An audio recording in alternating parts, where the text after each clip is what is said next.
Maximum तो आ गए। अरे बोलो सब कैसे रहते हो निकल रहा है इनको। अभी एक बार बोलो। हाँ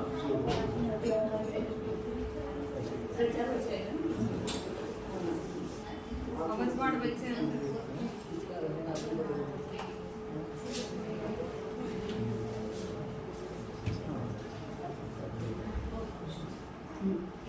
नातेपुतेमध्ये डिसेंबरमध्ये होणारं जे शिबिर आहे 4 तारखेपासून 8 तारखेपर्यंत।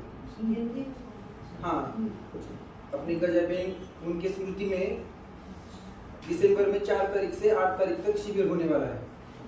तो नातेपुते में संपन्न होगा, उसके बारे में महाराज जी बताएंगे। ये शिविर तो यही पर होने वाला था, पर 3 नवंबर से 7 नवंबर में सब लोग दिवाली करके या तो तीर्थों पे चले जाते हैं तो घूमने चले जाते हैं, इसलिए कम लोग यहाँ पर मिलेंगे। तो ये विचार किया गया कि हम लोग उस समय नाते पोते के आसपास होंगे। पहले तो विचार किया था दही गांव में कर लेंगे, पर दही गांव में तो लोकल की समाज है नहीं, तो नातेपुर में भरपूर समाज है और आसपास के भी, फलटन भी दूर नहीं है वहाँ से। तो नाते पोते में इन लोगों ने निवेदन किया कि शिविर आप वहाँ कर लीजिए, तो इनको हमने कहा ठीक है देखते हैं, प्रोग्राम बनाओ। तो इस शिविर के हर साल ये शिविर करते, पिछले साल नहीं हो पाया था गजा बहन की स्मृति में। उसमें माता जी बताएंगे अभी कौन कौन से विषय रहेंगे और कैसी एज ग्रुप रहेगा और कब तक आपको फॉर्म भेजना है, सब नेट पे रहेगा। नेट में भरम पर हमारे पास सूचना आ जाएगी।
गच्छामि जहागमं पयदो।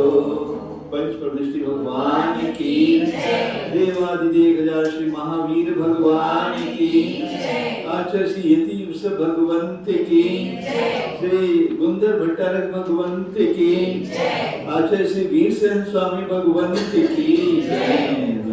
आचार्य सूर्य सागर जी महाराज की जय। अब एक बार तो पहाड़ चढ़ के उतरे हैं मिथ्यात्व का। अब सम्यक मिथ्यात्व का थोड़ा छोटा पहाड़ है, उसको भी चढ़ना है, लेकिन अब एक बार तो परिचय हो गया, इसलिए अब कष्ट नहीं होगा, थोड़ा सरल समझ में आएगा। उसी पद्धति से है। अब यहाँ से 202 नंबर पेज है। 75, 70, 76 पेज में मिथ्यात्व का और सत्व का प्रकरण हुआ, जगत सत्व का। 124 पेज से लेकर 202 पेज तक। कितने पेज हो गए? 75 पेज हो गए। सूत्र सम्मामिच्छतस्य जहन्नयं पदेश संते कम्मं कस्स।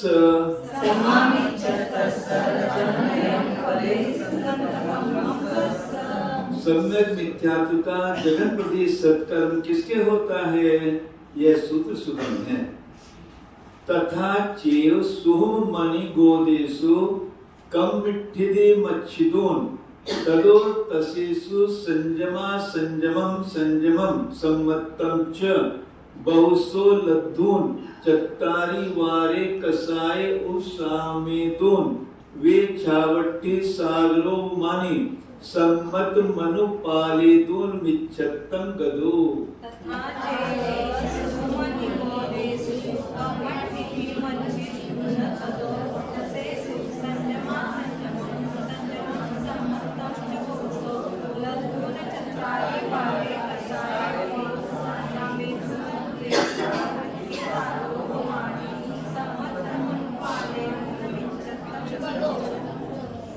दिहाये उपवेलनध्याये उपवेलिदम तस्य जादे सर्वम उपवेलिदम उदियावलिया गलिदा जादे दुस्समय काल ठिदियम एकम में ठिदि विशेषे शेषम तादे सममिच्छतस्य जहन्नम पदे संते कम्मम।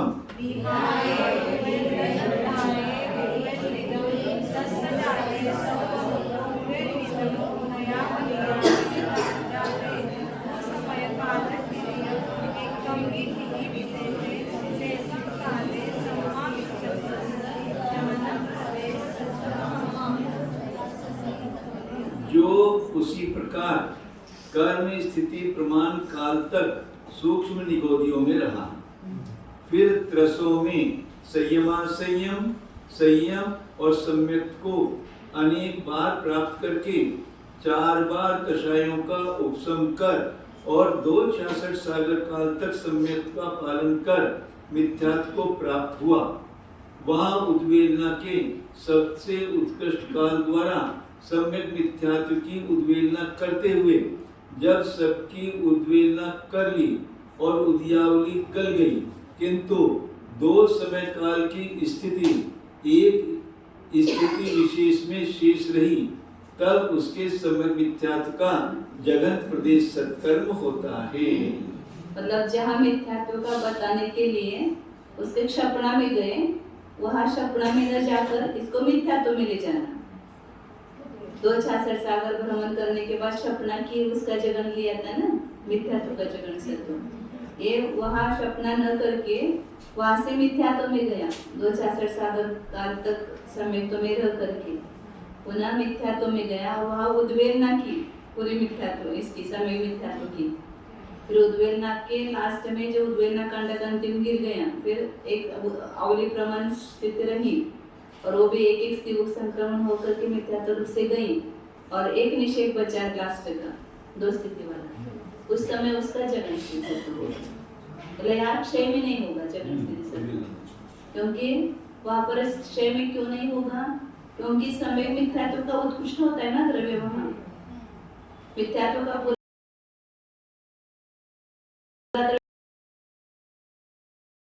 मिथ्यात्व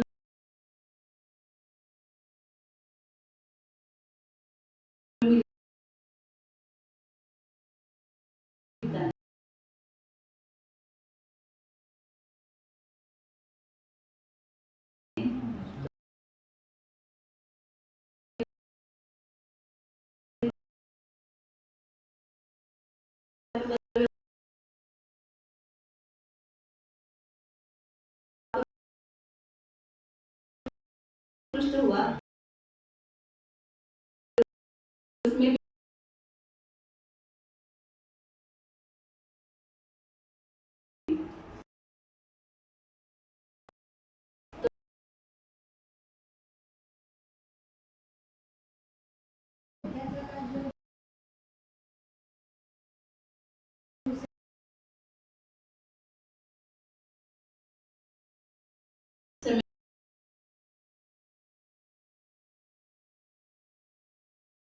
मिथ्यात्व को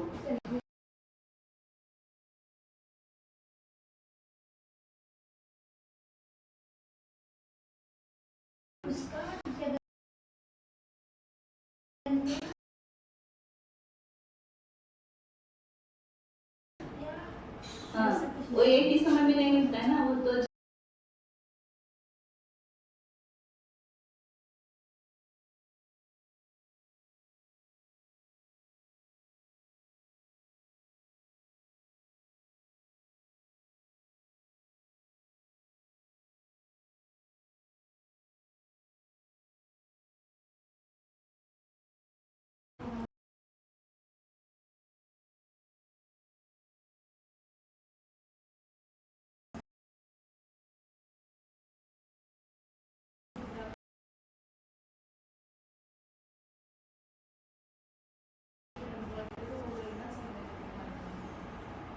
वो तो वापिस इतनी बार ऑप्शन से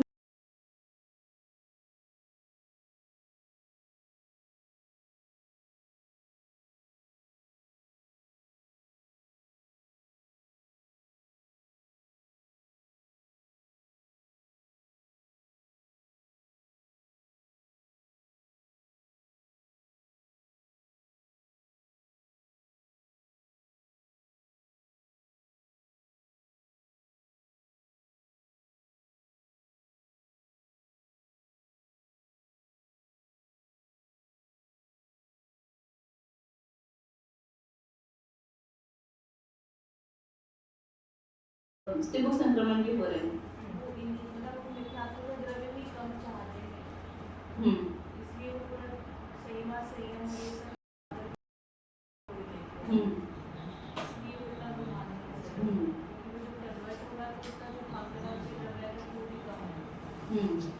और इसका भी कम होगा ना, जो इसको मिथ्यात्व में से इसको मिला हुआ है वो भी कम होता जाएगा।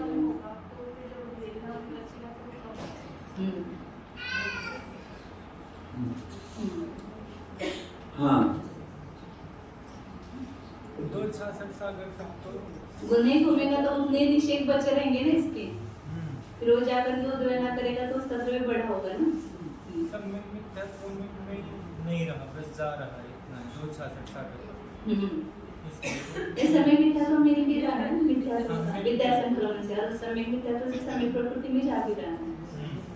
दोनों भी तो लेना क्यों है, सीधा ही अब होता है उस पर्दक रूप से द्रव्य होता है ना मिथ्यात्व में से, समय मिथ्यात्व होता है तो उतने काल तक बढ़ा ना उसका द्रव्य समय। लेकिन उसके वो स्टिबुक संक्रमण होकर के शिखिर भी रहे ना समय तो प्रकृति रूप से अधिक खेल रहा है, कम आ रहा है। माता जी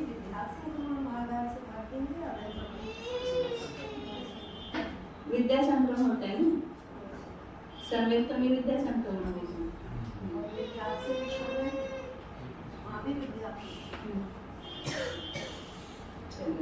हाँ, सूत्र में आए हुए तथा चेव का भाव यह है कि जिस प्रकार मिथ्यात्व के जघन्य द्रव्य को करते समय यह जीव क्षपित कर्मांश की विधि के साथ सूक्ष्म निगोदियों में कर्म स्थिति प्रमाण काल तक रहा, उसी प्रकार यहाँ भी वहाँ रहा, यह भी वहाँ रहा।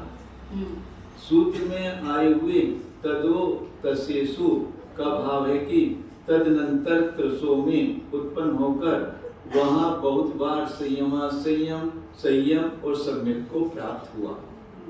शंका, यहाँ और मिथ्यात्व के जगन स्वामित्व के कथन के समय यह जीव पल्ली के असंख्यात विभाग बार संयम और संयम को प्राप्त हुआ, इस प्रकार स्पष्ट निर्देश क्यों नहीं किया? समाधान नहीं, क्योंकि ओग से क्षपित कर्मांश जितनी बार संयम संयम और सम्यक को प्राप्त करता है, उससे इसके संयम आदि को प्राप्त होने के बाद थोड़े हैं। इस बात का कथन करना इसका फल है। शंका, भोग से इसके संयम आदि को प्राप्त करने के बाद थोड़े हैं, यह किस प्रमाण से जाना जाता है?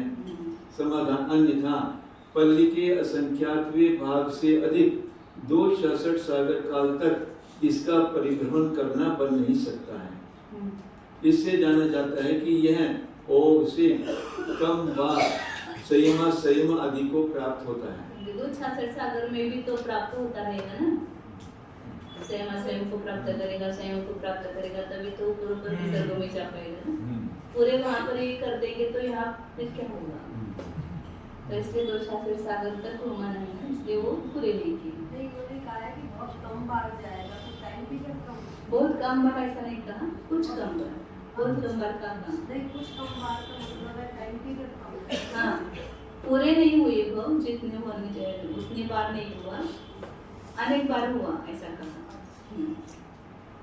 उसमें भी मिथ्यात्व का जजन सत्कर्म प्राप्त करते समय क्षपित कर्मांश जीव जितनी बार सम्यक देशवृत्ति और संयम को प्राप्त करता है, उससे यह जीव कम बार सम्यक आदि को प्राप्त होता है। क्योंकि यदि ऐसा न माना जाए तो इसका उद्वेलन काल मिथ्यात्व में जाकर परिभ्रमण करना नहीं बन सकता है। उद्वेलन काल तक तो जो सामान्य योग से जितनी बार है ना उतनी बार इसका नहीं होगा। और मिथ्यात्व का जगन सत्व तो क्षय करने वाले का बताया।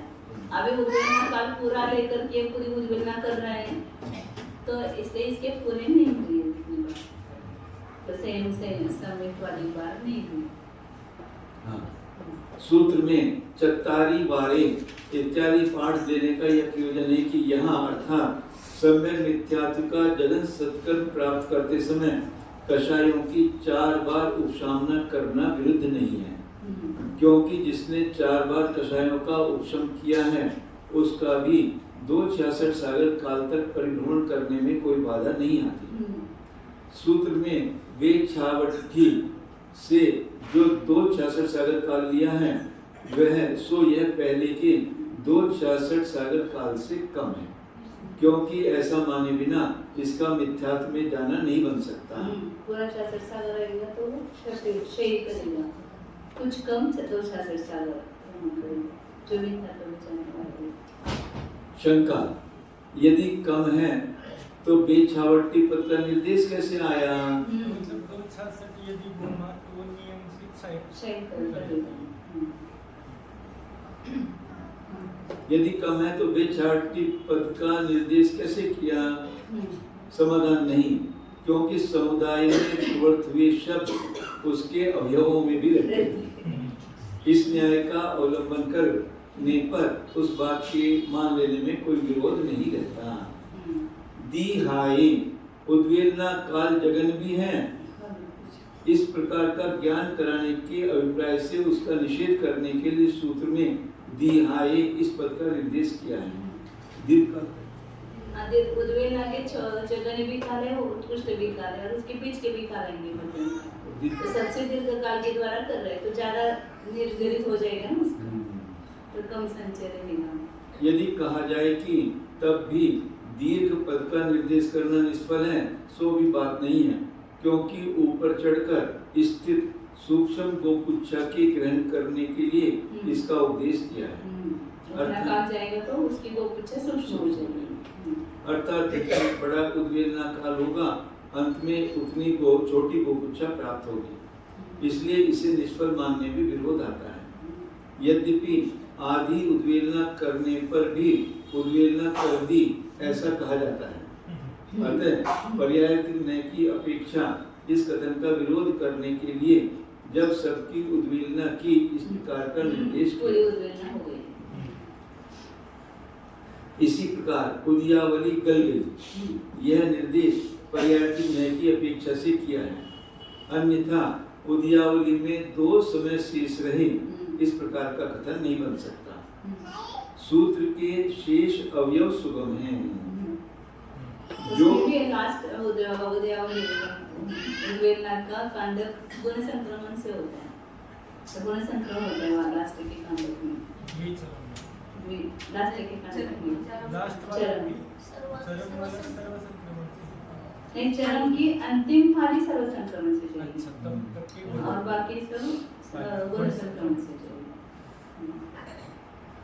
जो क्षपित कर्मांश की विधि से आकर असंगी पंचेंद्रियों में पैदा होकर और देवायु का बंध करके देवों में उत्पन्न हुआ, फिर 6 पर्याप्तियों को पूरा करके अंतर्मूर्त जाने पर अपूर्व कर्ण संबंधी उत्कृष्ट परिणामों के द्वारा उपशम सम्यक को प्राप्त किया। फिर वहां पर अपूर्व कर्ण की उत्कृष्ट गुण श्रेणी की निर्जरा की गुण संक्रम के सबसे छोटे काल और उसी के सबसे बड़े भागहार द्वारा मिथ्यात्व के बहुत थोड़े द्रव्य को सम्यक मिथ्यात्व रूप परिणाम आया। संक्रमण भी कम करना उसका। फिर वेदक सम्यक को प्राप्त करके उसके योग 266 सागर काल तक भ्रमण करके मिथ्यात्व को प्राप्त हुआ। फिर वहाँ संक्रमण काल भी छोटा बड़ा है और उसका जो भागहार है वो भी छोटा बड़ा होता है, तो कम काल के द्वारा करना और कम विशुद्धि से करना। तो यहाँ पर गुण संक्रमण हमारा संख्या और बोलेंगे छोटा, हाँ नहीं बड़ा लेंगे तो कम द्रव्य आएगा उसको। समय में था तो द्रव्य कम आना चाहिए, तो वो रास्ते में कम रहेगा। फिर वहाँ उत्कृष्ट उद्वेलन काल द्वारा सम्यक मिथ्यात्व की उद्वेलना करके जब सम्यक मिथ्यात्व के अंतिम फाली को मिथ्यात्व रूप से परिणाम कर 2 समय काल की स्थिति वाले एक निषेध को धारण करके स्थित हुआ, तब उसके सम्यक मिथ्यात्व का जघन्य द्रव्य होता है। यह उक्त सूत्र का भावार्थ है। और स्पष्ट कर दे उसको विशेषण यहाँ यह सम्यक मिथ्यात्व प्रति के जगन द्रव्य का स्वामी कौन है यह बताया गया है। यह बताते हुए अन्य सब विधि तो क्षपित कर्मांशी की ही बताई है, केवल अंत में 266 सागर काल तक सम्यक के साथ रखकर मिथ्यात्व में ले जाना चाहिए और वह मिथ्यात्व में उद्वेलना के सबसे बड़े काल तक सम्यक मिथ्यात्व की उद्वेलना करानी चाहिए। ऐसा करने पर जब सम्यक मिथ्यात्व की 2 समय काल वाली एक निषेध स्थिति शेष रहे, तब वह जीव सम्यक मिथ्यात्व के सबसे जघन द्रव्य का स्वामी होता है। किसी को पुस्तक चाहिए तो उसमें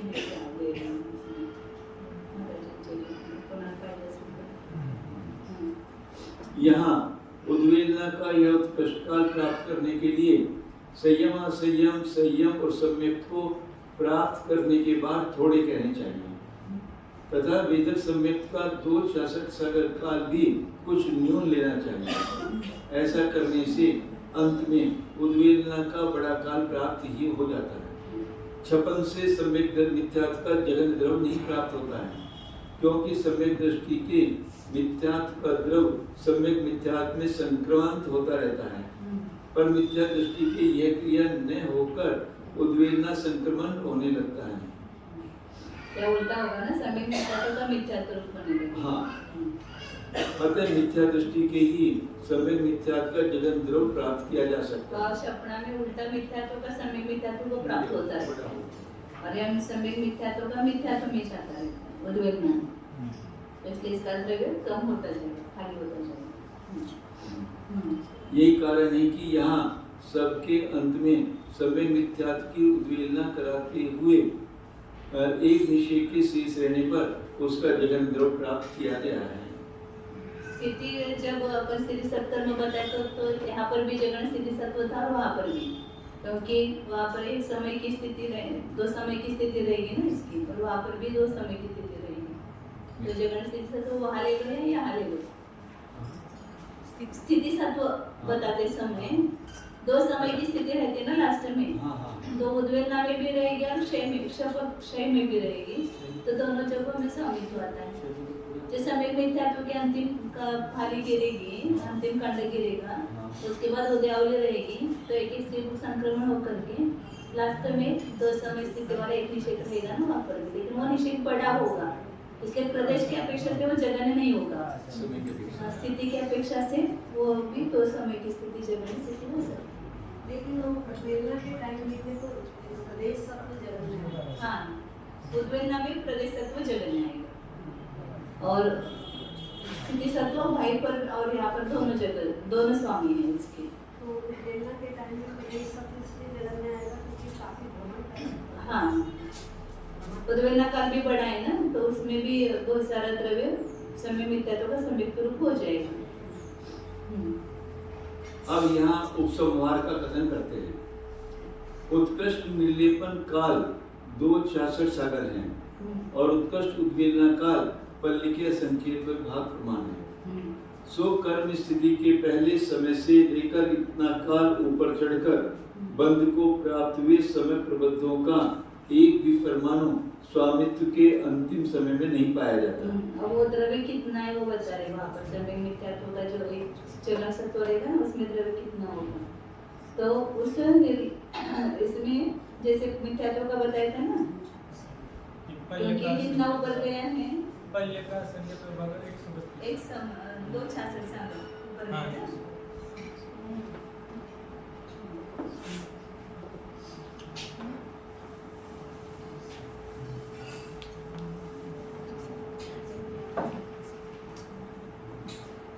कर्म स्थिति काल तक सूक्ष्म पर्याय में रहा, फिर पहले के असंख्यात विभाग काल में वो अनेक बार सम्यक्तवादी को प्राप्त किया और 266 सागर काल तक वह वेद सम्यक में रहा और यहाँ जाकर के मिथ्यात्व में गया। नहीं, यहाँ का आगे कर लिया क्या उन्होंने पहले का ये नहीं लिया तो उसका पहले का संकल्प भाग आएगा ना, ये यहाँ न लेके ये पहले का संकल्प भाग ये उद्वेलना का काल है, बड़ा उद्वेलना काल। तो यहाँ अंतिम समय में ये बताया यहाँ पर सत्व जगन स्थिति जगन प्रदेश सत्कर्म इसका सम्यक मिथ्यात्व होगा कि जो कर्म स्थिति काल तक सूक्ष्म केंद्र में रहा, फिर उससे निकल करके उसने सम्यक्तवादी को बहुत बार प्राप्त किया। वही पहले का संख्या तो भाग आएगा ना, तो यहाँ पर लेना पड़ेगा ना, यहाँ पहले का संख्या होगा। हाँ, इन्होंने ये कर्म स्थिति काल तक कहा इसलिए वो अलग से लेना पड़ता है, नहीं तो वहाँ धवला में इसी के कर्म स्थिति काल के बीच में लास्ट में पल्ले का संख्या का भाग उसको सूक्ष्म केंद्र से निकाल करके त्रस में लाते हैं और फिर वहाँ पर वो सम्यक्तवादी को प्राप्त करता है। लेकिन पूरी कर्म स्थिति काल तक रख करके फिर बाद में वो सम्यक्तवादी को ग्रहण करता है, ऐसा कहा है।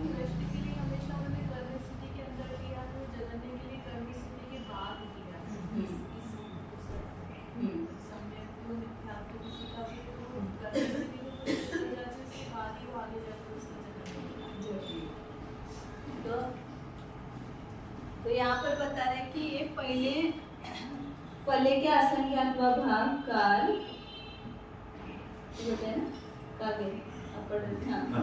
सो कर्म स्थिति के पहले समय से लेकर है ना उत्कृष्ट निर्लेपन काल 266 सागर काल, ये 266 सागर काल और उत्कृष्ट उद्वेलना काल पहले का असंख्यात भाग प्रमाणे। सो कर्म स्थिति के पहले समय से कर्म स्थिति के पहले समय से इतने 266 सागर वाले पहले का संख्या भाग ऊपर गया पर तो इतने समय में बांधे हुए जो समय प्रबद्ध का कोई भी परमाणु यहाँ पर इस जगन सत्व में पाया नहीं जाएगा।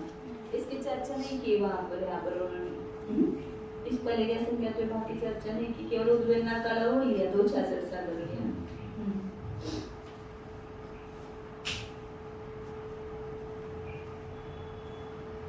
कर्म स्थिति काल तक ऐसा बताया था कि उन्होंने सूक्ष्म पर्याय में रहा, ऐसा लिखा ऐसा है। कर्म स्थिति काल प्रमाण काल तक सूक्ष्म निगोदयों में रहा, फिर त्रस में से असमाने से बार बार उष्ण करकर 266 काल संगतों का पालन कर फिर मिथ्यात्व को प्राप्त हो। वह उद्वेलना के सबसे जघन्य उत्कृष्ट काल द्वारा समय मिथ्यात्व को उद्वेलना करते हैं। ये दोनों भी पल्ले का संख्या पे भाग है, तो इसमें एक में ऐड हो गया। तो पल्ले का संख्या तो अभाव 2 66 सागर, इतने समय में बांधा हुआ कोई भी समय प्रबंध का द्रव्य यहाँ पर नहीं होगा, क्योंकि उसकी कर्म स्थिति समाप्त हो चुकी है। क्योंकि यहाँ पर बांधे हुए की कर्म स्थिति यहीं पर समाप्त हो जाएगी ना, ऊपर ऊपर बांधे हुए की कर्म स्थिति है ऊपर ऊपर समाप्त हो जाएगी। तो जब 2 66 सागर में बांधे हुए की भी यहाँ पर समाप्त हो जाएगी। फिर इस पल्ले के आगे पल्ले के संख्या पे भाग में बांधे हुए की कर्म स्थिति समाप्त हो जाएगी। तो यहाँ पर वो कोई भी निषेध, इतने समय में बांधा हुआ कोई भी निषेध इसमें नहीं रहेगा। जैसे पहले मिथ्यात्व का बताया था वैसे यहाँ उद्वेलना का या उत्कृष्ट काल प्राप्त करने के लिए विशेषार्थ यहाँ पर नीचे है ना, यहाँ पर उपसंहार नीचे अब उपसंहार का कथन करते ही है। हाँ। इसका पढ़ लिया था हमने, फिर पढ़ते एक बार। हाँ। उत्कृष्ट निर्लेपन काल 2 66 सागर हैं और उत्कृष्ट उद्वेलना काल पल्ली के संख्या के भाग प्रमाण है। सो कर्म स्थिति के पहले समय से लेकर इतना काल ऊपर चढ़कर ग्रंथ को प्राप्त हुए समय प्रबंधों का एक भी परमाणु स्वामित्व के अंतिम समय में नहीं पाया जाता, क्योंकि जिस कर्म की जितनी उत्कृष्ट बढ़ी हुई स्थिति है उससे और अधिक काल तक उस कर्म का अवस्थान नहीं पाया जाता। शेष बची हुई कर्म स्थिति के भीतर बंधे हुए समय प्रबंधों के कर्म परमाणु स्वामित्व के अंतिम समय में कदाचित रहते हैं, क्योंकि अपकर्षण और उत्कर्षण के कारण नीचे और ऊपर के निषेकों में संक्रमण को प्राप्त होने वाले समय प्रबंधों के एक आदि परमाणुओं का स्वामित्व के अंतिम समय में सद्भाव मानने में कोई विरोध नहीं है। मतलब इतने समय में बांधे हुए नहीं है, इसके ऊपर के समय में बांधे हुए का रह भी सकता नहीं भी सकता, उत्कर्षित होकर के वहाँ गया होगा, लेकिन और अपकर्षित होकर के दूसरी जगह गया होगा तो वहाँ पर नहीं होगा, क्योंकि उत्कर्षण अपकर्षण संक्रमण तो चलता ही रहता है ना। तो इस सब समय प्रबंधों पे रह सकते भी और नहीं भी रह सकते, कोई किसी समय प्रबंध का इसमें प्रयोग हो भी सकता है, नहीं भी हो सकता। विशेषा यदि अपकर्षित भी होगा तो इसी लाइन में अपकर्षित हुआ तो इधर नीचे ही आएगा, तो वहाँ नहीं रहेगा ना, लेकिन वहाँ नहीं रहेगा। बंध के समय जिस कर्म की जितनी स्थिति पड़ती है उस कर्म का अधिक से अधिक उतने काल तक सत्व पाया जाता है। यद्यपि बंधे हुए कर्म परमाणुओं का उत्कर्षण होना संभव है, पर यह क्रिया भी अपने अपने कर्म की शक्ति स्थिति के भीतर ही होती है। इसलिए किसी भी कर्म के परमाणुओं का अपनी कर्म स्थिति के से अधिक काल तक सद्भाव पाया जाना संभव नहीं है। इसी नियम को ध्यान में रखकर यहाँ कर्म स्थिति के प्रथम समय से लेकर 2 66 सागर काल और उद्वेलना काल का जितना योग हो उतने काल तक के परमाणु सम्यक मिथ्यात्व के जगन सत्कर्म के समय में नहीं पाए जाते, यह निर्देश किया है। क्योंकि 2 66 सागर और दीर्घ उद्वेलना इन दोनों का काल कर्म स्थिति के काल के बाहर है। ठीक हो गया। चलिए अब इस जगन द्रव्य में तो अच्छा हो गया ना। हाँ, अब आगे गोपुच्छा। अब इस जगन द्रव्य में प्रकृति गोपुच्छा के प्रमाण का विचार करते हैं। वह इस प्रकार है। प्रकृति को पुच्छा हाँ, एक केंद्रीय के एक समय प्रबंध को 1.5 गुण हानि से गुना करके स्थापित करो, फिर इसके नीचे अंतर मुहूर्त से भाजित अपकर्षण उत्कर्षण भागार स्थापित करो, क्योंकि देवों में उत्पन्न होने के बाद अंतर मुहूर्त काल तक बंध को प्राप्त हुई अंतर कोड़ा कोड़ी सागर प्रमाण स्थितियों में उत्कर्षण को प्राप्त हुए द्रव्य का ही अवस्थान पाया जाता है।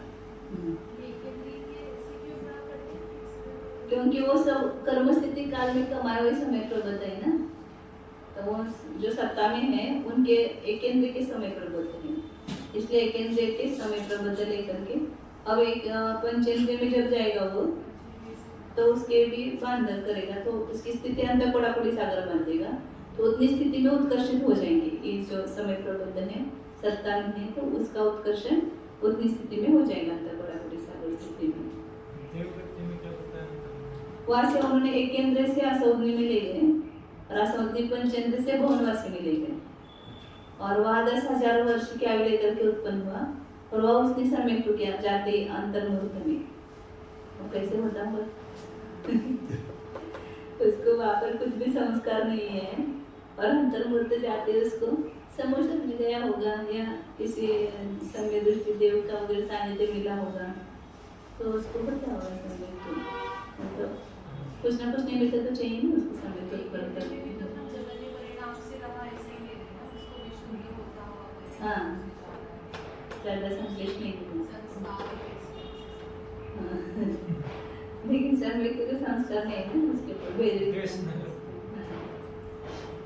फिर गुण संक्रम भागार को पूर्वोक्त भागार के गुणकार रूप से स्थापित करना चाहिए, क्योंकि उत्कर्षण को प्राप्त हुए द्रव्य में कुछ कम अंतिम गुण संक्रम भागार का भाग देने पर जो एक भाग प्राप्त हो उसी का मिथ्यात्व के द्रव्य में से सम्यक मिथ्यात्व रूप से संक्रमण पाया जाता है। फिर अंतःकोड़ी सागर के भीतर प्राप्त हुई सब नाना गुणानी शलाकाओं का विलीन कर और विलीन प्रत्येक एक को दूना कर परस्पर गुना करने पर जो राशि प्राप्त हो एक कम उसमें 266 सागर कम अंतःकोड़ी सागर के भीतर प्राप्त हुई नाना गुणानी शलाकाओं की एक कण अन्योन्याभ्यास राशि से भाग देने पर जो प्राप्त हो उसे भागार रूप से स्थापित करना चाहिए। मतलब वहाँ पर कितना शेष द्रव्य बचता है वो निकलता है ना। पहले भी जैसे मिथ्यात्व का निकाला था, पहले एक इंद्रिय का समय प्रबंध गुणिले 1.5 गुण करेंगे, फिर उसका आकर्षण उत्कर्षण भागार का भाग देंगे। समय प्रबंध एक इंद्रिय के इसके सब खाली लिखते हैं, फिर इसके कुछ कम 1.5 गुण समय प्रबंध एक इंद्रिय के समय प्रबंध है, फिर इसको आकर्षण उत्कर्षण भागार का भाग दिया वो और अंतर्मुहूर्त से विभाजित ये द्रव्य। फिर इसको इसमें से अब वहाँ पर कितना शेष बचा है वो निकालने के लिए क्या करते हैं, अंतःकोड़ी सागर के अन्योन्याभ्यस्त राशि उसमें एक कम और उसको अंतःकोड़ी माइनस 266 सागर के अन्योन्याभ्यस्त राशि -1 करके भाग देते हैं, या 266 सागर की अन्योन्याभ्यस्त राशि से भाग दो सीधा, तो भी वहाँ पर शेष बचा हुआ द्रव्य निकलता है। कितना कर गया और कितना बच गया शेष रहा वो द्रव्य वहाँ पर निकलता है। तो यहाँ पर ये अन्योन्याभ्यस्त राशि 2 है, एक अंतःकोड़ी सागर -1 है, ये अन्योन्याभ्यस्त राशि अंतःकोड़ी की अन्योन्याभ्यस्त राशि -1 और भागिले अंतःकोड़ी -266 सागर उसकी अन्योन्याभ्यस्त राशि -1 इसे भाग देते हैं तो शेष बचा हुआ द्रव्य निकलता है। बनने के दिख नहीं रहा, दिखते हैं बड़े रखे हुए और हाँ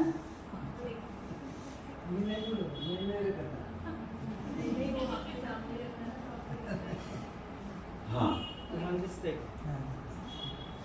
क्योंकि चले हाँ क्योंकि 266 सागर काल के भीतर विरचित गोपुच्छाओं का सम्यक दृष्टि के अंतिम समय में अभाव होता है, द्रव्य गल गया है, बाकी शेष बचा है। फिर उद्वेलन काल के भीतर नाना गुणानी शलाकाओं की साधिक अन्योन्याभ्यस्त राशि को भागार रूप में स्थापित करके करना चाहिए। और कितना कल गया ये उद्वेलना कल गया है ना, फिर उसकी भी अन्योन्याभ्यस्त राशि निकाल करके उससे भी भाग दो तो क्योंकि उद्वेलना काल के भीतर विरचित गोपुच्छाओं का पूरी तरह से गलकर पतन होता हुआ देखा जाता है। वो सब गल गया है, इसलिए इसको वापस ये भागार में उद्वेलन काल की अन्योन्याभ्यस्त राशि उससे भाग देना। हाँ। अब गल कर शेष बचे हुए इस द्रव्य का 1.5 गुणानी प्रमाण भागार स्थापित करना चाहिए, क्योंकि गल कर शेष बचे हुए द्रव्य की प्रकृति को पुच्छाओं बनाने पर वहाँ 1.5 गुणानी प्रमाण प्रकृति को पुच्छाएं पाई जाती हैं। उस एक निषेक में कितना निकालने के लिए 1.5 गुणानी का भाग देते हैं, तो उस इस निषेक में कितना द्रव्य वो निकलेगा।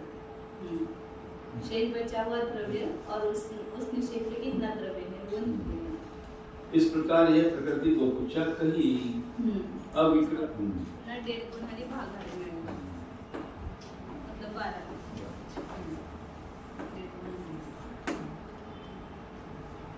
भागार में आएगा आगे उद्वेलन से अनन्य वस्तु राशि भागिले 1.5 गुणाने इतना भाग देंगे तो वहाँ पर वेलन काल की तो समझना है 1.5 गुना उस निषेक में ही खाली एक पूरा शेष बचा हुआ द्रव्य और उस एक निषेक में कितना द्रव्य वो निकलेगा प्रकृति को पूछना।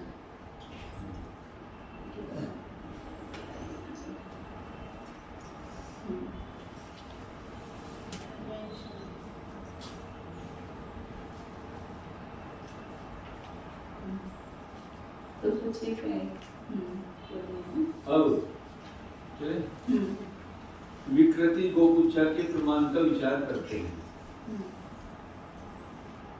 प्रकृति को पूछा हुए वहाँ पर प्रकृति को पूछा इतनी है पहले उत्कर्ष एक समय प्रबद्ध 1.5 गुणाने द्रव्य का उत्कर्षण का भागार दो तो उत्कर्षित द्रव्य आ जाएगा। उत्कर्षित द्रव्य का भी गुण संकरण भागार का भी भाग देना है उसका भी भाग देना पड़ेगा। तो मिथ्यात्व के द्रव्य से सम्यक मिथ्यात्व रूप से कितना संक्रमित हुआ वो द्रव्य आएगा और उसमें वो मिथ्यात्व द्रव्य सम्यक मिथ्यात्व का जो संक्रमित द्रव्य होगा उसको ये अंतर कोडाकुड़ी सागर के अनन्य राशि -1 और इसका भाग देंगे।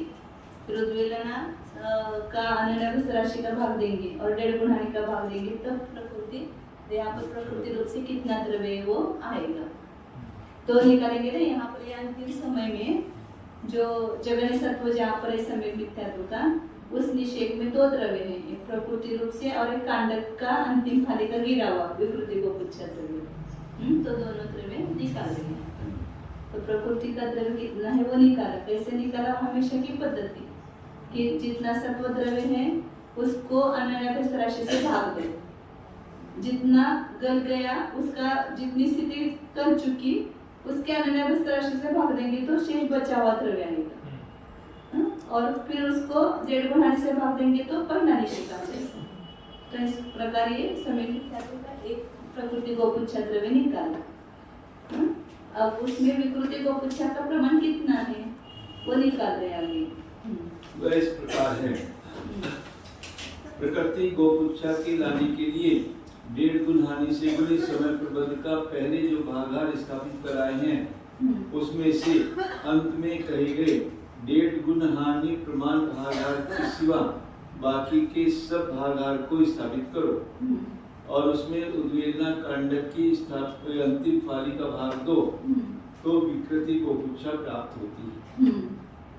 मतलब ये सब भाग दो ये 1.5 गुणाने का भाग देना वो नहीं देना ये देंगे तो पहला निषेक आएगा। अपने को क्या निकालना है पूरी अंतिम फाली का द्रव्य निकालना है वो विकृति गोपुच्छा होगा।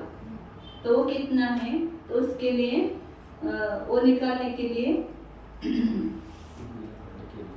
उद्वेलना कांड के अंतिम फाली का भाग देंगे तब वो द्रव्य आएगा। इनमें से प्रकृति गोपुच्छा एक समय प्रबद्ध के ऊपर है क्या चौथी लाइन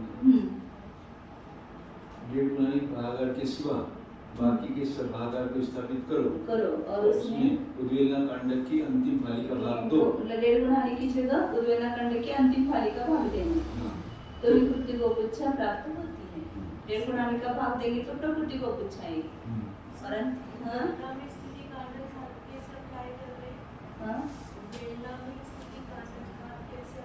तो उद्वेलना में कांडक से तो घात होता है ना यही बताया ना मैंने अंतिम में जो है उस एक स्थिति कांडक घात लेंगे एक स्थिति कांडक लेंगे उसका जो ये होगा प्रोसीजर होगी तो एक फाली का पतन होगा तो एक फाली जो गिरेगी वो उद्वेलन संक्रमण भागार से गिरेगी उसको उद्वेलन संक्रमण का भाग देंगे तो एक फाली होगी दूसरी फाली होगी तीसरी फाली होगी फिर अंतिम समय में जो बहुभाग बचेगा उसका घात होगा।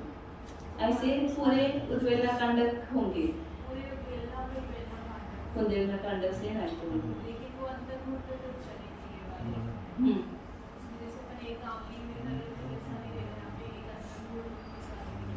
तो एक अंतर्मुहूर्त में हमेशा होता है ना एक स्थिति कांडक के लिए एक अंतर्मुहूर्त ही लगता है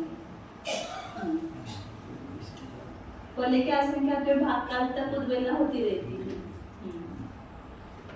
हाँ। इनमें से प्रकृति को कुच्छा एक समय प्रबंध के असंख्यात विभाग प्रमाण है। इनमें से प्रकृति को कुच्छा एक समय प्रबंध के असंख्यात विभाग प्रमाण है, क्योंकि पहले प्रकृति को कुच्छा के लाने के लिए एक समय प्रबंध का जो 1.5 गुणानी प्रमाण गुणकर बतलाए हैं, उससे नीचे के सब भागार असंख्यात गुना पाए जाता है।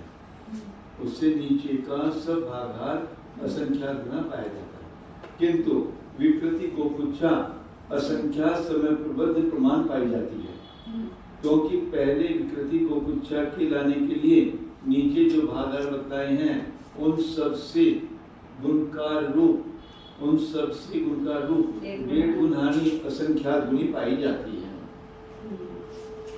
अतः प्रकृति को कुच्छा से विकृति को कुच्छा असंख्यात गुणी है, ऐसा ग्रहण करना चाहिए। प्रकृति को कुच्छा में जो भाग है वो ऊपर 1.5 गुणानी भाग है ना, तो वो बड़ा है और नीचे के भागार बड़े हैं और 1.5 गुणानी भागार छोटा है, क्योंकि नीचे भी 1.5 गुणानी है और ऊपर भी 1.5 गुणानी भाग है प्रकृति को कुच्छा निकालते समय, और बाकी के ये 1.5 गुणानी है और ये ज्यादा की है भागार, तो असंख्यात गुना भागार है। तो इतने द्रव्य को भाग देंगे तो एक समय प्रबंध का असंख्यात भाग आएगा, क्योंकि ये कट हो जाएगा ना, ये 1.5 गुना ने 1.5 गुना कट हो जाएगा और इस समय प्रबंध का असंख्यात भाग आएगा। क्या बता रहे हैं ध्यान में, ये प्रकृति को कुच्छा का द्रव्य निकाला था अपन ने, ये कुछ कम 1.5 गुना गुणी समय प्रबंध में अवकर्षण भागार का भाग देना, इस अनुन्यास राशि का भाग देना, उद्वेलन काल की अनुन्यास राशि का भाग देना और 1.5 गुणानी का भाग देना, तब एक प्रकृति को कुच्छा आती समय मिथ्यात्व यहाँ जो है वो, तो ये कितनी है तो समय प्रबंध का असंख्यात भाग है, उसको सिद्ध किया। तो ये 1.5 गुना यहाँ पर भी और यहाँ पर भी है, ये कट हो गए समझो, तो एक समय प्रबंध रहा और इसके लिए इतने सब भाग आ रहे, तो 1.5 गुणानी का असंख्यात गुना भाग आ रहे हैं, इसलिए समय प्रबंध का असंख्यात भाग आता है प्रकृति को कुच्छा, और विकृति को कुच्छा में 1.5 गुना भाग नहीं है, तो वो असंख्यात समय प्रबंध प्रमाण आएगा, क्योंकि उस 1.5 गुणानी प्रमाण समय प्रबंध में असंख्यात के गुणकार होंगे, तो उसका असंख्यात समय प्रबंध प्रमाण उत्तर आएगा। तो इसलिए यहाँ पर कह रहे प्रकृति को कुच्छा एक समय प्रबंध का असंख्यात भाग है और विकृति को कुच्छा, क्योंकि असंख्यात कांडकों का गिरा हुआ है ना द्रव्य, उसमें असंख्यात कांडक हुए पूरा उद्वेलन होने तक, तो प्रत्येक का द्रव्य उसमें गिरा हुआ है, प्रत्येक कांडक का अंतिम फालिका, तो वो असंख्यात गुना हो गया द्रव्य उसका विकृति को कुच्छा का।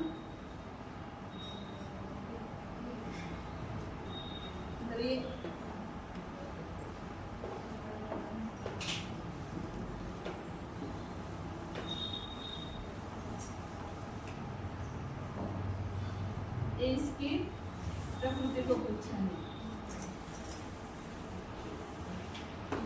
और हर एक कांड की फाली गिर रही तो उसका वो नीचे गिर रहा है ना द्रव्य, प्रत्येक कांड की फाली का ये विकृति को कुच्छा द्रव्य होता जाएगा, कांडक छोड़ा उसके नीचे नीचे करो, तो ये विकृति को कुच्छा सभी में मिलेगा।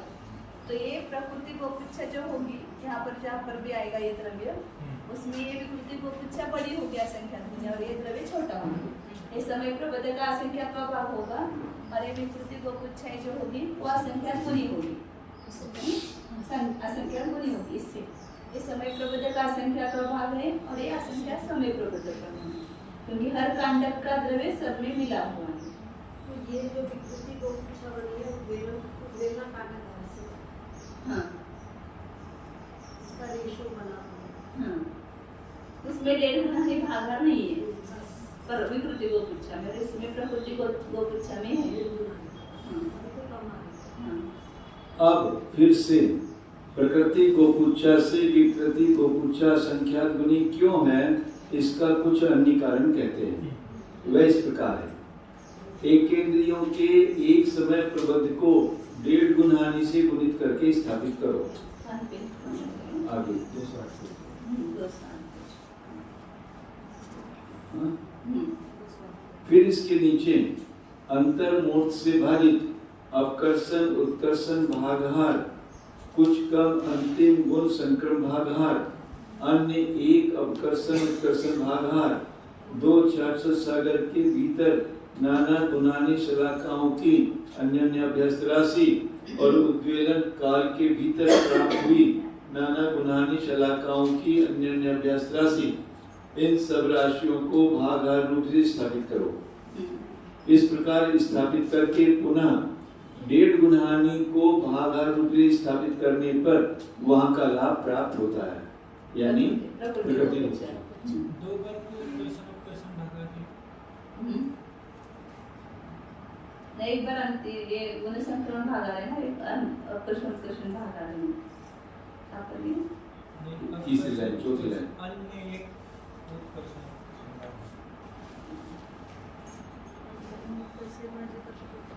कुछ कम अंतिम गुण संक्रमण भागा, अन्य एक अपकर्षण उत्कर्षण भागा, अन्य एक अपकर्षण उत्कर्षण भागा। इसके लिए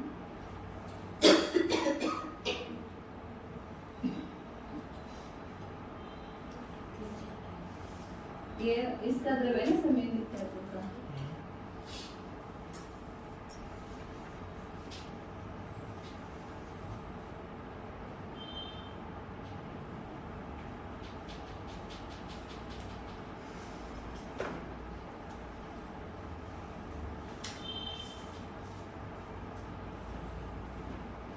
ये उत्कर्षण करने के लिए क्या है?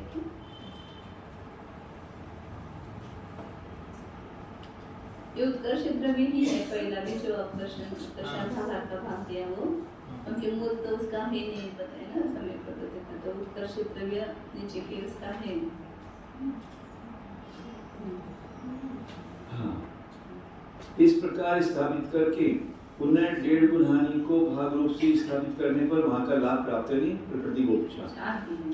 हाँ, अब प्रकृति गोपुच्छा को स्थापित करके अपकर्षण उत्कर्षण भागहार का भाग देने पर प्रकृति गोपुच्छा में से जितने का व्यय होता है वह राशि आती है। ये दोनों ही आय और व्यय समान है, क्योंकि दोनों ही जगह भागहार और गुणकार समान पाए जाते हैं। अविद्या संक्रमण का आश्रय लेकर आय का कथन करते हैं। वह इस प्रकार है, एक इंद्रिय के एक समय प्रबुद्ध को 1.5 गुणानी से गुना करके स्थापित करो, फिर इसके नीचे अंतर्मूर्त से भाजित उत्कर्षण अपकर्षण उत्कर्षण भागहार, विद्या संक्रमण भागहार, 2 क्षार सागर की नाना गुणानी शलाकाओं की अन्य अभ्यस्त राशि, इन सब राशियों को भागहार रूप से स्थापित करो। फिर नीचे से 1.5 गुणानी का भाग देने पर जो एक भाग द्रव्य प्राप्त हो वह विद्यार्थ की अपेक्षा आय का प्रमाण होता है। विद्यार्थ संक्रमण के द्वारा वह भी होता है, पर उसकी यहाँ प्रधानता नहीं है, क्योंकि आय से वह असंख्यात गुना हीन है। शंका, संक्रमण से समय प्रकृति रूप भी हो रहा है ना, हाँ, वो कम है, इसलिए उसको मतलब प्रधानता नहीं दी है। शंका, वह आय से असंख्यात गुना हीन है, यह किस प्रमाण से जाना जाता है? समाधान, अभी पहले जो यह कहा अंतर्मूर्त उत्कर्षण भागहार,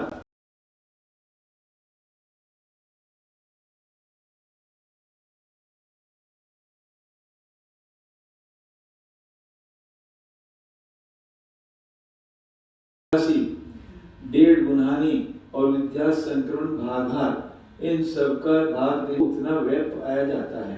प्रकृति में जा रहा है समय मिथ्यात्व से, मिथ्यात्व से पहले आ रहा है, इसमें वो पहले जो दिया हुआ इस एक माता जी इसका जो फॉर्मूला बनेगा, तो इतने सारे भागहारों से हम भाग दें ना, हाँ, तब वो द्रव्य आएगा। नहीं तो इन्होंने कहा नाना गुणानी शलाका की अन्योन्य रस राशि, नाना गुणानी की अन्योन्य रस राशि, वो द्रव्य निकालने के लिए उतने भागार देने नहीं तो पड़ेंगे। 2 बार भाग दिया नाना गुणानी शलाका की अन्योन्य रस राशि से, और 1.5 गुणानी विद्या संक्रमण का भागार, तो इतना गुण संक्रमण का भागार, अपकर्षण उत्कर्षण का भागार, इतने सारे भागार। हाँ, वो एक प्रकृति को पुच्छा निकालने के लिए तो इतने सब भागार दिए थे ना। और केवल उसमें विद्या संक्रमण भागार का भाग लेंगे तो उसमें से जितना विद्या संक्रमण से जा रहा है उतना निकलेगा। और गुण संक्रमण से भाग अभी गुण संक्रमण से नहीं, पहले गुण संक्रमण भागार हुआ था ना, उससे वो द्रव्य गया हुआ है और इसमें आया हुआ है। 266 सागर की नाना गुण हानि तो शेष बचा हुआ द्रव्य निकालने के लिए करते हैं ना। अभी कितना शेष बचा हुआ है, उतना पहले उत्कर्षित द्रव्य था, उसमें से अब कर करके शेष कितना बचा हुआ है, तो 266 सागर बीत गए ना, इसलिए उसके अनुनाभ्यस्त राशि से भाग देते। उद्वेलना काल भी बीत गया, इसलिए उसके अनुनाभ्यस्त राशि से भी भाग दिया, तो शेष कितना शेष रहा वो उसका प्रमाण आया। और उसमें से शेष द्रव्य से उस निषेक में कितना मिला, इसके लिए 1.5 गुण हानि का भाग दिया, तो उस निषेक में जितना आया वो रहा। अब उसमें से कितना व्यय हो रहा है, तो विद्या संक्रमण भागार का भाग दो, तो कितना समय प्रकृति में जा रहा है वो आएगा। एक साथ भाग ना दे, जो जो बचेगा उसको भाग। जो द्रव्य होगा उसी को तो भाग दे करके संक्रमण करेंगे ना, तो वो कितना द्रव्य हो निकालने के लिए पहले इतने सब भाग डाल दिए। हाँ, इस क्रम से 266 सागर काल बिताकर मिथ्यात्व को प्राप्त होने पर सम्यक मिथ्यात्व के द्रव्य का व्यय ही होता है, क्योंकि सम्यक मिथ्यात्व के द्रव्य में अधय प्रवृत्त संक्रमण भागार का भाग देने पर जो एक खंड द्रव्य प्राप्त होता है उतने का अंतर मुहूर्त काल तक निरंतर मिथ्यात्व रूप से संक्रमण पाया जाता है। पहले उद्वेलना में आदर प्रवृत्त संक्रमण होता है, अंतर मुहूर्त का, इसलिए पहले आदर प्रवृत्त संक्रमण भागार से भाग देते हैं। फिर उद्वेलना का प्रारंभ करने पर प्रकृति गोपुच्छा में उद्वेलना भागार का भाग देने पर जो एक भाग प्राप्त होता है उतना मिथ्यात्व रूप से प्राप्त होता है। लेकिन वो भी सब कांडक रूप से होगा, कांडक लेकर के उसके उद्वेलन संक्रमण होते हैं। इस प्रकार उद्वेलना भागार का प्रकृति गोपुच्छा में भाग देने पर जो एक भाग प्राप्त होता है वह प्रत्येक समय में उद्वेलना काल के अंतिम समय तक झरकर मिथ्यात्व में चला जाता है, अर्थात मिथ्यारूप होता जाता है। इस प्रकार यह प्रकृति गोपुच्छा के आय और व्यय का कथन किया।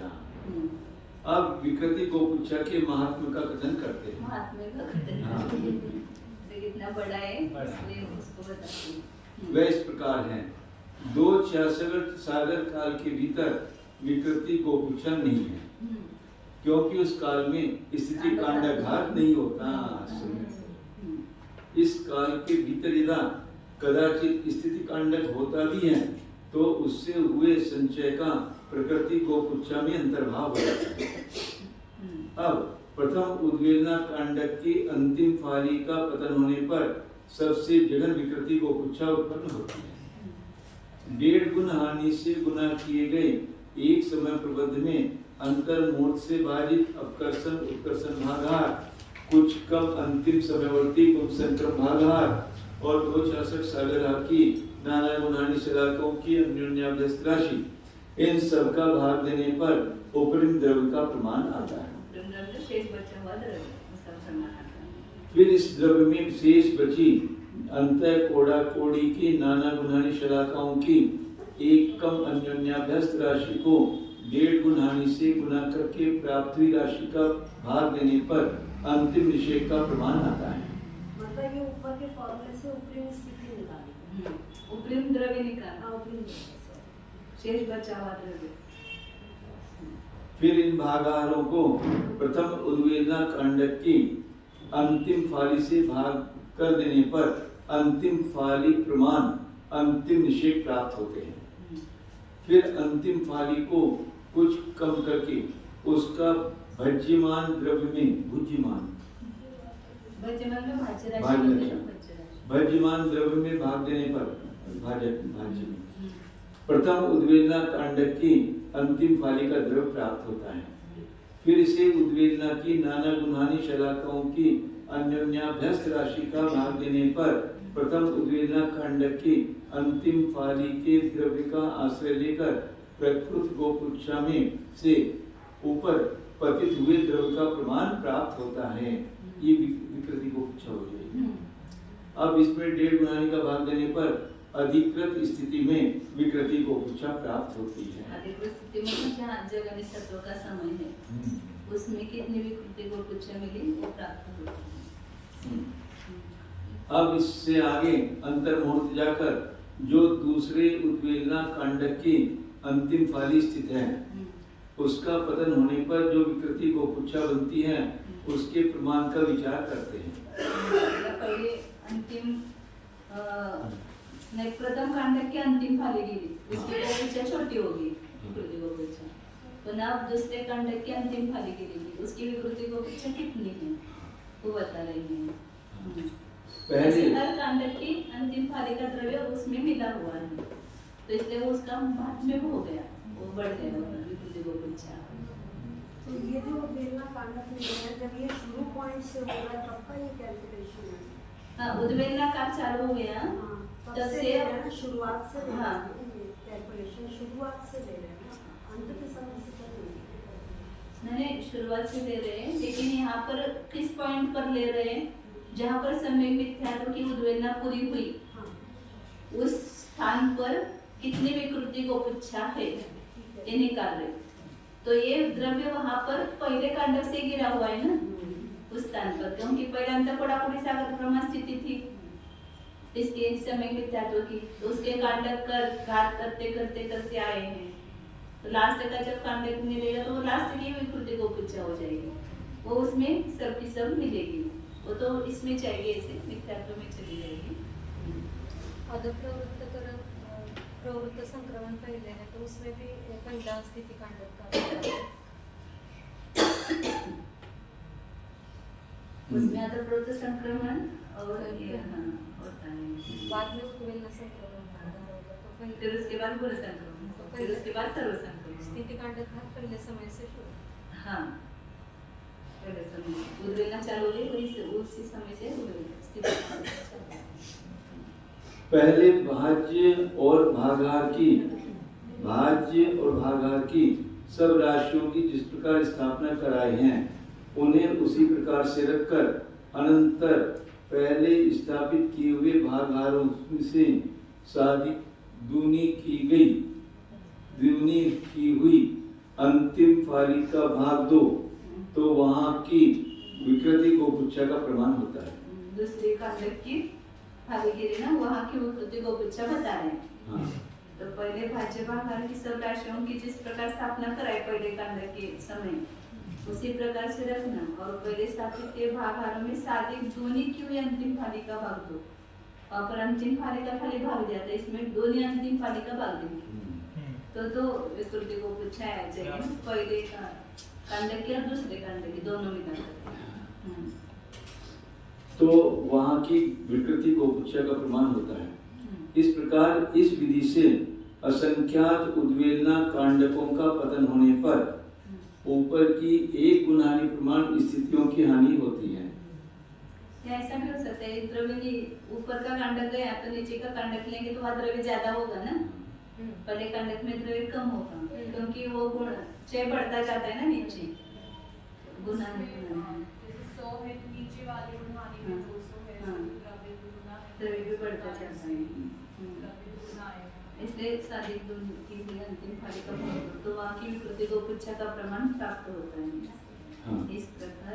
इस प्रकार इस विधि से असंख्यात उद्वेलना कांडकों का पतन होने पर ऊपर की एक गुणानी प्रमाण स्थितियों की हानि होती है। ऐसे नाना गुणानी असंख्यात है ना, पहले के असंख्यात विभाग प्रमाण, हाँ। उसमें से एक एक गुणानी कटती हो जाती है। ये स्थिति नाना गुण कितनी है, असंख्यात है, तो एक गुणानी प्रमाण स्थिति कम हो गई। कितनी बार वो पहले का असंख्यात विभाग पहले का संख्यात विभाग प्रमाण दी होंगे ना, आयाम कितना भी नहीं बताया इसमें। तो ऐसे असंख्यात उद्वेलना कांडक होंगे तब एक गुणानी प्रमाण स्थिति नष्ट हो जाएगी, पुनः असंख्यात कांडक होंगे इसमें, क्योंकि एक गुणानी का इतना बड़ा है कि जो एक कांडक का प्रमाण है वो असंख्यात होंगे उसमें एक गुणानी में। और तब उद्वेलना का काल भी गुणानी के असंख्यात विभाग प्रमाण व्यतीत हो जाता है, क्योंकि एक उद्वेलना कांडक के पतन में यदि अंतर्मुहूर्त प्रमाण उत्कीर्णा काल प्राप्त होता है तो एक गुणानी प्रमाण स्थितियों में पतन में कितना काल लगेगा। इस प्रकार प्रकाशित करके फल राशि से इच्छा राशि को गुणित करके जो लब्ध आवे उसमें प्रमाण राशि का भाग देने पर उत्कीर्णा काल से उद्वेलन काल की उद्वेला कांड की अंतिम पाली को भाजित करके जो प्राप्त हो उसका एक गुणानी प्रमाण स्थितियों में भाग देने से एक गुणानी प्रमाण स्थितियों के पतन में लगने वाला उद्वेलना काल आता है। प्रमाण राशि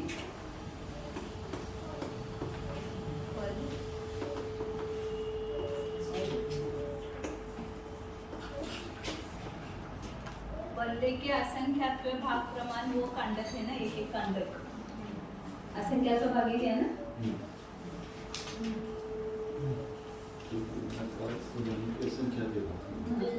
पल्ले के असंख्यात्व भाग है। इतनी स्थिति को कम करने के लिए एक अंतर्मुहूर्त काल लगेगा। तो एक गुणहानि प्रमाण जो स्थिति है वो कितनी है, ये एक कांडक है उससे असंख्यात गुणी है ना, वो भी पल्ले का असंख्यात भाग है गुणाने आयाम भी, लेकिन वो इतना बड़ा है कि पल्ले के असंख्यात प्रथम वर्गमूल प्रमाणित है ना। तो इस उद्वेलना कांडक से असंख्यात गुण है एक गुणहानि, क्योंकि एक गुणहानि में असंख्यात कांडक हुई, वही बता रहे हैं यहाँ पर उद्वेलना कांडक एक गुणहानि कम करने के लिए। तो ये असंख्यात गुण है। तो इतनी स्थिति को कम करने के लिए कितने कांडक होंगे, इतनी स्थिति को कम करने के लिए अंतर्मुहूर्त काल लगा, तो इतनी स्थिति को कम करने के लिए कितना काल लगेगा, तो इन दोनों का गुना करेंगे और पल्ले का असंख्यात भाग का भाग देंगे। तो असंख्यात अंतर्मुहूर्त मतलब पल्ले का असंख्यात भाग का ही लगेगा।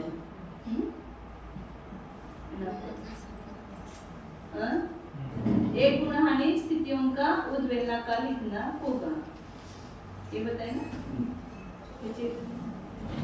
उत्कीर्णा काल से उद्वेलना कांड के अंतिम पल करके तब क्योंकि एक उद्वेलना कांड के पतन में यदि अंतर्मुहूर्त उत्कीर्णा काल प्राप्त होता है तो प्राप्त होता है तो एक गुणाने पर पतन में कितना काल लगेगा, इस प्रकार प्रदर्शित करके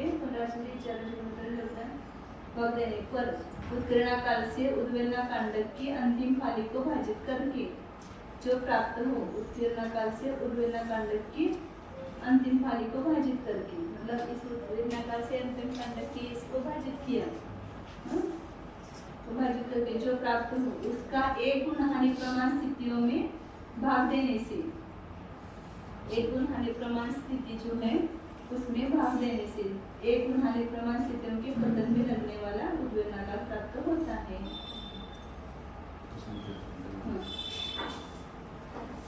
ये मतलब अंतर्मुहूर्त भागिले पल्ले का संख्यात, इसका भाग इसमें इसका भाग दो और इन दोनों का भाग इसमें दो, एक गुणहानि की जो स्थिति है उसमें,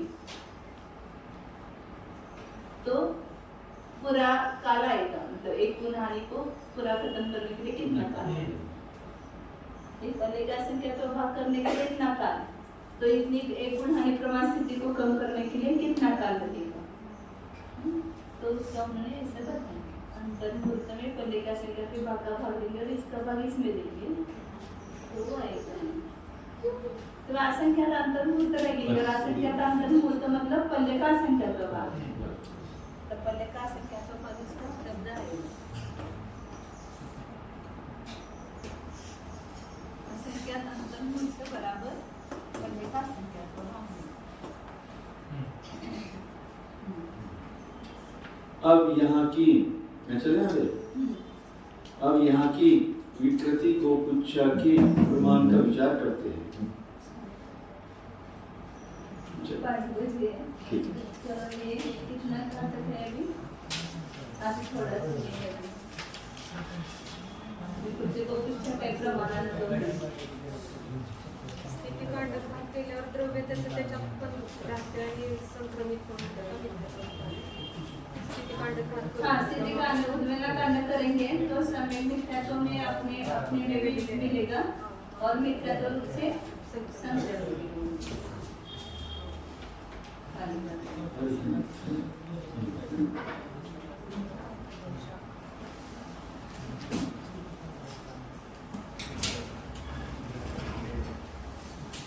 थोड़ा आप नोट्स में पढ़ के आ जाओ तो थोड़ा आपको सरल लगेगा। या जितना भी हुआ उतना पढ़ो, एक बार रिपीट कर दें। 243 पेज तक है समय मिथ्यात्व का, कल उसका ही चलेगा। हाँ, जवानी के ज्ञान से सूझे तो कालो, सोहानी मस्तक नमो सदा हेत हो तो।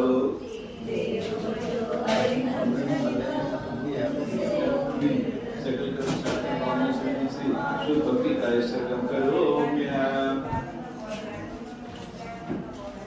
तथान्यां अंतम्यां सिद्धाम्यां सावम्यां के लिए परंतु धम्म मंगलम। तथारि शरणं प्रवज्जामि अनन्ते शरणं प्रवज्जामि सिद्धे शरणं प्रवज्जामि साधु शरणं प्रवज्जामि केवली पन्नतं धम्मं शरणं प्रवज्जामि।